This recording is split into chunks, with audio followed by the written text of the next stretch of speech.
should be. Is this working? Yes, it is. Jolly good. Hello. How are you all?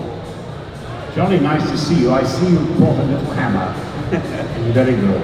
Excellent. Little Harley Quinn. So, how nice to see you all. I seem to see a number of faces here that I've seen before. Have you no homes to go to? Very good. Excellent, excellent. Now, who has some silly questions? No, first of all, let's get something out of the way. One, yes, it is wonderful working with Steven Spielberg. Yes, Peter Jackson is a remarkable genius of a director. No, I'm not going to be able to tell you whether I'm in Indiana Jones 5 or not. What else? And no, Orly Bloom and I did not hang out a lot together when he was 20 and I was 55. I think that covers the main topic. I think you've done all the questions. Jerry, very good. Sit. You sit, John. Now, how long have you been doing this? Me, I have been doing this, let's think. I got my big break back in the mid-2010s, and I've just sort of been going from Comic-Con to Comic-Con, sort of interviewing and things like that. Very good. Yeah. You trained as a cinema technician, did you not? Oh, I have trained in film, yes. Okay. Yeah, we actually interview me now. Just interested, actually. Yeah, no, I mean, if you want to talk, because you love cameras, don't you? And you very much understand film, not just as an actor, as a... I understand more and more about less and less. It's one of the characteristics of age. You realize how little you really know and how much you keep forgetting. Anyway, come on, let's ask some interesting... These are young, bright, intelligent people. Ask questions. Oh, John wants questions straight from you, then get your hand up and we'll come 1, 2 there straight away. Do not be shy. The gentleman from behind. Yeah, we've got microphones coming, they're over here. What is the worst location you've been on? You mean, where did I have more dysentery than not? We're not talking about your personal life, John. Well, there was Raiders of the Lost Ark when we were in Tunisia, and we all came down with a bug that, I tell you, I lost 22 pounds in 2 days. That's about 9 kilos, I think, in 2 days. That wasn't good, but the worst location.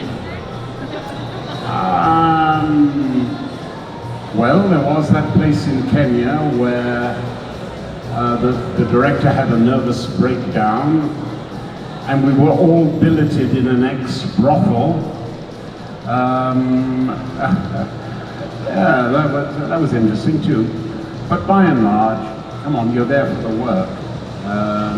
And sometimes you get great things. I mean, when I did the Bond film, we had a 3 or 4 week break between Vienna and Tangiers. And so I hired a car and I just did a wonderful tour with a very beautiful woman for 3.5 weeks. It's hell being an actor. Yeah, awful job, isn't it, John? Is there anywhere where do you have any bad memories of filming, or has it been quite a lovely, just every job's different and every job's... No, there are a few bad memories. I hate working on those films where you turn up and everyone is deadly silent. Because you know that someone is throwing a moody fit. And it's generally the young actor who has taken too much coke and can't focus on what he's doing, and his relationships are falling apart, and he's forgetting his lines, and saying, I can't stand that camera with my pace. Get him off the set, I want him fired, and so on, you know. And you know that that's just going to be a moment of total misery. But by and large, that doesn't last very long. Our industry is very much about making things work rather than stopping things working. And that's one reason why all of you should work in the film industry for at least 6 months, especially the younger ones, because you will learn one great truth. Nobody wants you people around them who say, we can't do this because. What we want are people who find solutions to problems. What we want are the people who say, all right, we'll do that. When the director says to you, we are shooting that way after lunch, and I want 2 zebra in the background, don't say, sir, we're in the middle of a Caribbean island and there are no zebra to be had in 5,000 miles. You say, right, sir, 2 zebra, background, after lunch. You go out and preferably hire, or if you have to, buy 2 donkeys and some paint. And you paint them and you put them in the background and you go up to the director after lunch and say, got you your zebra in the background, sir. And he'll go, what? Zebra? Yeah, yes, it was a stupid idea. Anyway, I'm shooting that way. Right? That's the film industry for you. But the point is, in life, do not be the person who points out why things can't be done. Be the person that says, it's difficult, but if we did this, this, and this, we would end up with the same result. Or if we did that and that, then we wouldn't have to do that. Find answers, not difficulties. Right, next question. That is some brilliant advice. We've got a question down here. Just while the microphone. Yeah, it's already there. Hi, if you could play any other character in Lord of the Rings, who would you choose? Galadriel, I think I found the inner dwarf, I could find the inner elf, couldn't I? I mean, do you not see, no, maybe not, okay. I don't know. I think that one of the reasons that you love Lord of the Rings, and we all love Lord of the Rings, is the casting was perfect. Yeah. You know, if it was approximate, when they got the actors together, the actors found the characters and they become the characters.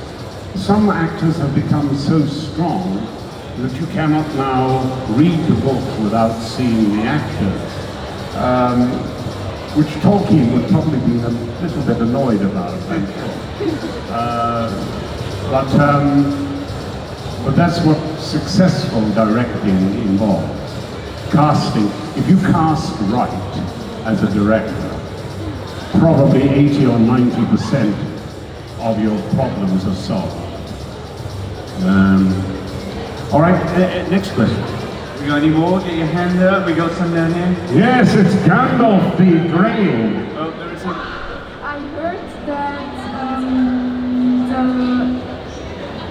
makeup that it burns on your face, is that true? The question is the wretched makeup. There was nothing wrong with the makeup. The adhesive we used was medical adhesive. Medical adhesive is hypoallergenic. It won't give you allergies, but it does really bind to the skin cells on the surface of the skin. It's not designed to be taken off on a daily basis, and it just abrades the skin faster than the skin can grow. So I lost all the skin around my eyes like that. And I looked hideous. I looked so hideous that my then girlfriend said to me, honey, I don't know how to say this to you, but I can't bear to look at you. I've got to go back to LA. Yes, it was a lonely time for an old dwarf. Right. We had some down here, and yeah, over this way, Thomas. Yeah. If you can sense anything in Lord of the Rings, what do you think? Say that again, mate. If you could change anything from your character in Lord of the Rings, what would you change? Probably I would have simplified the makeup. And you'll notice that in Snow White and the 13 Dwarfs, I beg your pardon, the Hobbit,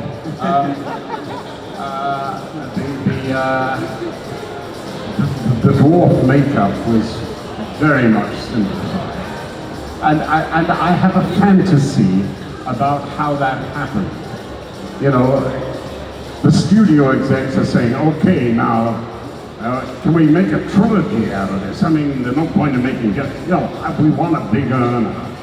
We need another Lord of the Rings, but it's a small book, sir. Well, never mind. The small books, you know, can expand them, you can. Right, now, who's going to play the lead? Yeah, okay, and right now, who's going to play the female lead? I mean, could Sigourney, is there a part to Sigourney?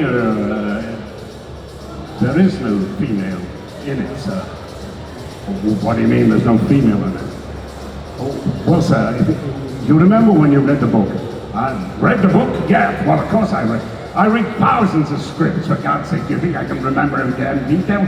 Just tell me who the young female, you know, clickbait, eye-bait capture is going to be. They're not in the book, sir. Well, all right, well, tell me who the male hero is going to be. Well, sir, there are 13 dwarves, and it's basically about them and a hobbit. What? 13 dwarves? You mean we're gonna have 13 people looking like John bloody Rhys-Davies? That ain't gonna happen. Just find me 2 handsome young men, minimal makeup, and screw the rest of the dwarves. And get me some women in it. God damn it, writers, what the hell do they know? This chap Tolkien, he'll never work in the studio again. I'm sure it went something like that. Were you in the room? It sounded very familiar. You know it as well as I do, that that's probably... Yeah, it's probably exactly what happened. Yes. Yeah. I went weirdly on the makeup thing of the dwarves. I heard a thing that when they shot The Hobbit, because it was 60 frames per second, like really high res, they had to CGI over a lot of the makeup as well anyway. Like, it's ridiculous. Yes. You're a fan of high def, high res, or you prefer the film look? Look, I mean, I'm a fan of anything that helps tell the story. You know, if that's what you need for the story, yes, go high tech. But most stories are simple than that, and we love stories. You know, for 200,000 years, our human ancestors, our Homo sapiens ancestors, they sat round the fire at night, and they looked at the stars. They could see stars more than we ever see because of the darkness of the night sky. And a lot of it would be, what is up there? And there would be a lot of interest. But you can also bet there was, okay, what are we going to talk about now? And somebody would say, it was a dark night. And slowly there emerged out of the mist this figure. And at that moment, the first filmmaker was beginning in our head. We love a story. What happens next? And a moment later, there's another guy going, I need some more stars that look like this. That's right. Have we got any more questions for John? Please get your hands up. Do not be shy. We've got one there, one there, one there. So we're going to go there and then we'll come around to you two. We can't hear the mic. Is that because of the speakers? What's your favorite Gimli moment or quote? And what's your favorite moment from the films overall? Favorite Gimli quote and your favorite moment from the film? My favorite Gimli quote.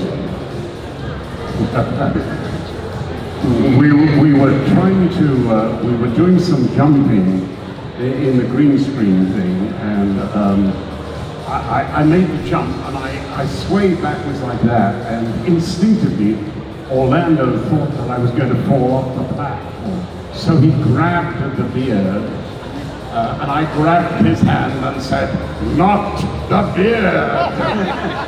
Thinking, oh God, I'm going to spend 8 hours in makeup if he pulls it off. Anyway, that would be one moment. But Gimli's favorite thing in the movie?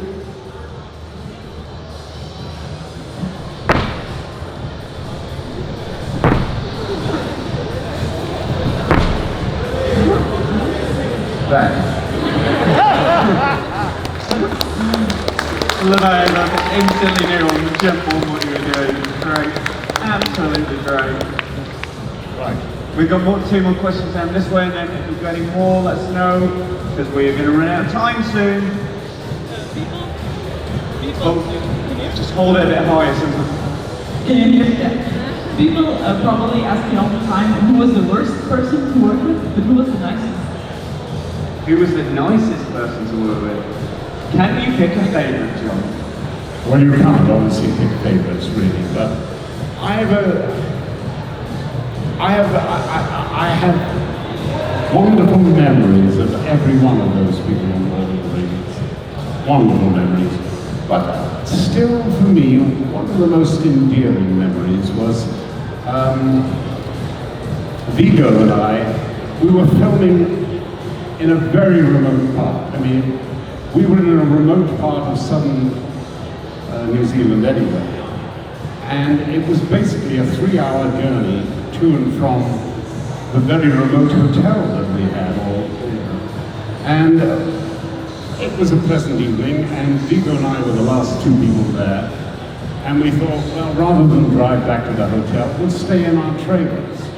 And of course, there was the security guard and all that. But there wasn't really provision for a proper evening meal. So Viggo got his fishing, always carried his fishing rod with him, and caught us 2 trout, and we had trout cooked over in a pan over the fire, and spent the evening, talking about this and that in the world. A very intelligent, thoughtful, unique individual. With a real brain and a real capacity for thinking, originally. He must drive the studio bosses mad, because you can't put him on a tram line and make him do what you want to do, because, Viggo could earn his keep as a photographer, and perhaps he's exhibited as a photographer internationally. Some of you may have seen that film that he did with Michael Douglas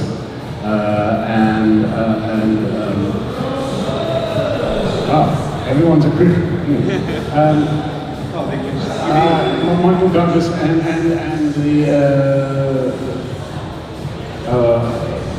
essentially he's having an affair with Michael Douglas's wife. He's a young artist, and Michael Douglas induces him to kill the wife. Anyway, someone must. Anyone? Anyway, there's a shot in it of the artist's studio, and all those paintings that you see in there are actually Viggo's paintings. He could earn his keep as an artist. Wow. Anyway, he's also not a bad poet. doesn't have to do what the studio wants him to do. If he sees a script that he really likes, and he'll do it. But that drives the studios mad, you know. You own these guys. For God's sake, you give them a chance to make a big movie, and what do? They don't take the next chance, thus depriving the studio of revenue. This is not good. Right. Beautiful story about the transfer. I'm just checking the time because the wrestling will start soon, so we've got time for a couple more questions. There was someone behind you, Thomas, and then we'll come to this lady, and then was anyone else before we wrap up? I think we'll wrap up after those two then, yeah. Hi, nice to meet you. In Lord of the Rings, what is the scene you dislike the most? I dislike the most. I haven't seen it. Look, it's brilliant. It is a brilliant film. Impossible to make a film out of that book, which is why Tolkien sold it so cheaply originally. It is the genius of Peter Jackson, who saw that you could make a movie out of it, who wanted to make out, who spent his life creating an entire studio system in New Zealand so that he could make The Hobbit and make Lord of the Rings. He would have preferred to make The Hobbit first, actually. I don't think there's a single frame in Lord of the Rings that I could better. I mean, I've seen some, I saw some of the footage when it was being shot, but the way it was edited and put together, it's matchless. When you've got enough film, you can make lots of different films out of them, to be honest with you. Your choice as an editor will be different from your choice as an editor, or my choice as an editor.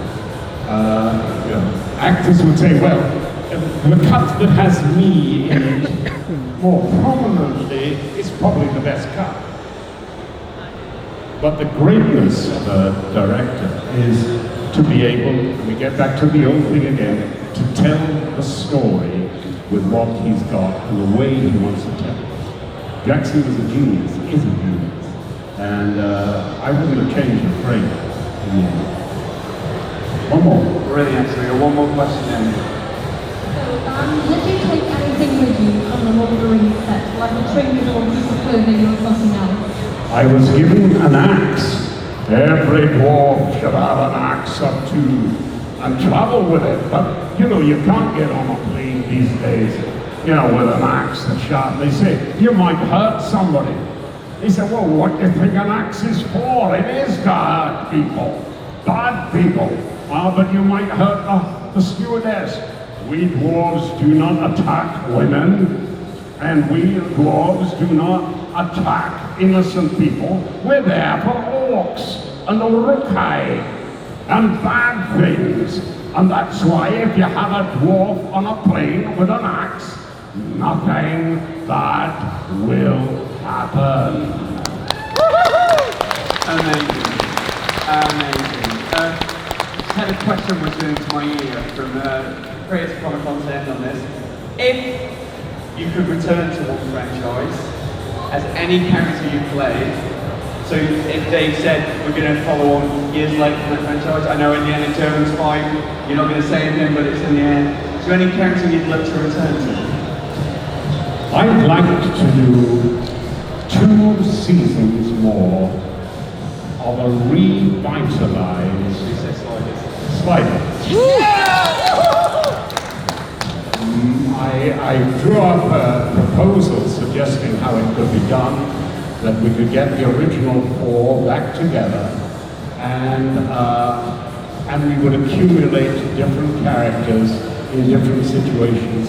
We could see the ones that looked like the audience would really bind to them and grow with them. And then after a couple of seasons, we would start to lose some of the original characters. I wouldn't want to do it for more than 2 years. But the idea was finding a new Jerry there, essentially becoming the older Jerry and also a bit of the older or middle-aged Maximilian Arturo. And he would be left there with a group of really photogenic younger people who can really act and were interested. And they would do it then for 8 or 10 years and then stop it. And pick it up again perhaps 20 years later when those younger actors who have been brought into the show and really developed were ready now in middle age it would make sense. Sliders is the biggest missed opportunity in science fiction on television. You can go anywhere in space and anywhere in time. The only limitation was the imagination of the writers. And the failure of imagination was not with the writers alone, it was with the studios who just didn't get what they had. They had a jewel there. They had Bitcoin at 50 cents. And they knew it. But anyway, I'm sorry, the old irritations come through. Hey, I liked it. Anything that starts the sliders, come back, Jane, I'm on board. Very good. May I just thank them? Oh yeah. By the way, is there anybody else who's got another question? Very good, you were a wonderful author. Oh, there's a microphone coming behind you. Yeah. I've seen that you have many different ties here. It's penguins today, dear heart. Penguins. Is there any story behind them? Yes, well, I know there's not a story behind them. There is. I mean, just look around you. Look at the girls, they're all interestingly dressed. And the blokes, God, what a dreary lot we are. We're meant to be peacocks. And look at me, I'm wearing a bloody suit. The only opportunity men have for showing colour, really, is in things like ties. And nobody in France wears a tie anyway. That's why you're so intelligent. Wearing a tie actually reduces your blood flow to the brain by 7%, which is why I think I'm in Oklahoma. You are, John. You are. So that's really the story. And it's my own private sort of attempt at being a peacock. And you should have fun ties, not just stripes for the club and things like that. Yesterday was Marilyn Monroe. Oh, gorgeous. The sad thing about it is if you really want to be remembered, die young. That's the key to it all. But anyway, I actually met him. I have a friend of mine whose daughter is 15, who has actually fallen deeply in love with Kurt Cobain, who would probably be, what, 55 or 60 by now, if he'd been alive, but no, he died young, and so romantically. Right. Anyway, I just want to thank you all for being, and you particularly, because you have been the most intelligent, wise, judicious, thinking member of the audience. Tell me your name, will you?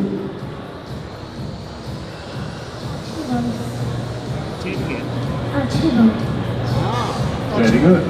Well, there you are. See, this is the future of film and audience, and the future of us all. Make babies, girls and boys. Make babies. The smartest thing you will ever do in life. Take care. There you go. Oh, and you too. I didn't see that. The girl with the hammer. What's your name? What's your name? Emily. Ah, another little girl. Very good. Love to you all. Bye. John Rhys-Davies, everyone. What a pleasure. What a pleasure. And me. This guy. Take care. Thank you all. Bye. One more time.